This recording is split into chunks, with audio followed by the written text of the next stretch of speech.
Cowboys back at home this week, forgetting the big D. They'd settle for even a little D right now. They host the Commanders, both teams trying to rebound from disappointing losses. Snap a bit high. Kick is good.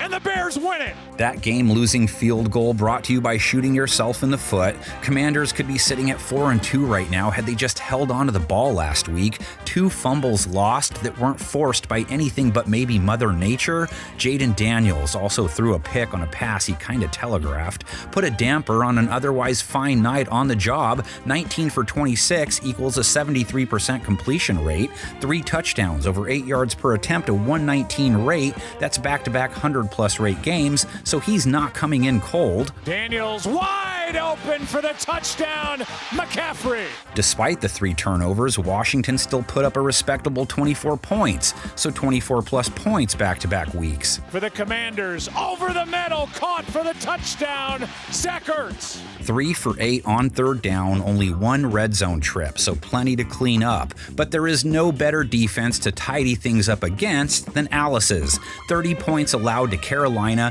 whose offense is far from a juggernaut. They are allowing 30 a game right now, only one team giving up more, no team worse on third down. Steps up, throws, wide open man is Dowdle, and he's going to take it to the end zone. Want to feel like a stud quarterback? Go after a secondary last in yards per attempt and yards per completion allowed, one that's given up more passing touchdowns than any team, more yards per game allowed than anyone else, a 116 rate allowed. Go ahead and guess where it ranks. Yeah, dead last. Fires, scores, touchdown! Commanders hoping to get Terry McLaurin back this week too. That could be scary. Bears DBs hit Debo with a brick, keeping him to 15 yards. Luke McCaffrey with a 33-yard TD catch. Jalen Lane, 37 yards last week. Zach Ertz scored 43 yards. Daniels protected, looking downfield, flag on the play, and Lane with a catch. Chris Moore with 46 yards and a beauty of a TD catch. One knee equals 2 feet. It sure does, as John Madden once said. And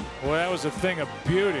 Daniels took 3 sacks. He's taken that many or more in 3 of his 4 games. Daniels is swallowed up and brought down back near the 32. Dallas's front with just 1 takedown of Bryce Young on 25 pass attempts. That same bunch also comes in cold when it comes to stopping runners. Guess they forgot Rico Dowdle wasn't on their team anymore, as they let him go for 183 yards on 6.1 a carry. He's got a blocker in Brady Christensen. He cuts it for a first down into the red zone. Now giving up 4.7 a run to running backs. Washington's Ja'Cory Krosky-Merritt ran for 61 yards versus Chicago, 111 the week before.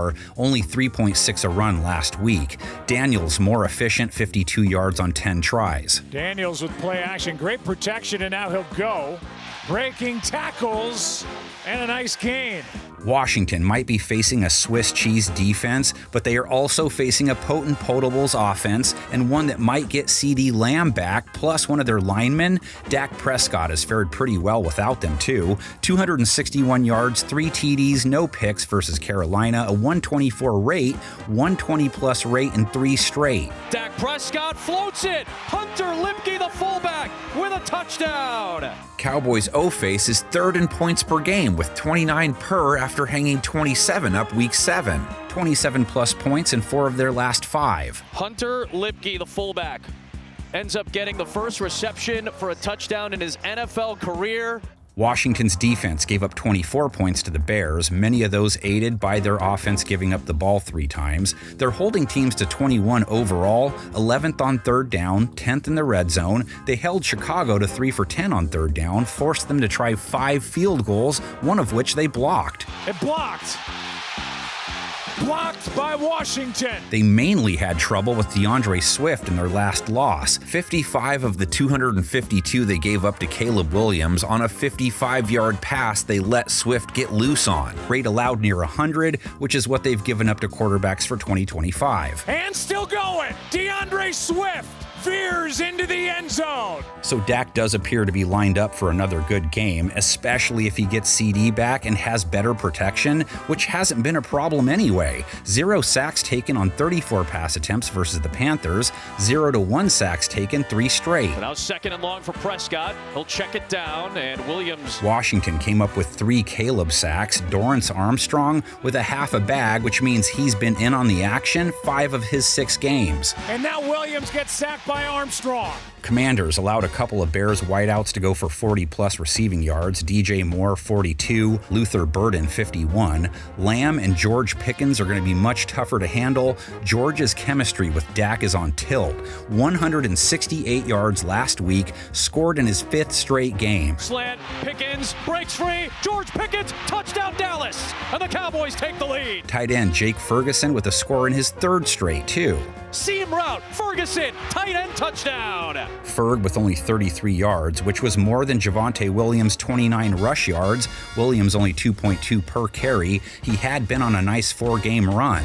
Maybe he picks it back up versus Washington. They have played backs well in 2025, but not week 6. Guess they wanted anyone named Swift to have a big week, giving up over 100 yards to him along the ground, 7.7 per carry allowed. His long was just 19, too. Got to the edge and goes down with a 1st down. A newer viewer of these videos commented in the Washington preview last week, "This lazy AI script and voiceover is unacceptable for the NFL." Wait, so AI can be lazy? That's a relief, because it means I'm working on an even playing field. Communicate, dominate, keep it simple. 130 Washington-Dallas meetings, Cowboys with 30 more wins. Only 2 playoff meetings ever, Washington winning both, 1982 season and in 72. Washington's head coach, George Allen, openly detested the boys, so that was a big deal. Just remember this, 40 men together can't lose, okay? In the early minutes of the championship game, the Cowboys seemed to be the better team. But a football game is played on 2 levels, one visible, the other in the dirt. Bill Kilmer throws 2 touchdown passes to Charlie Taylor.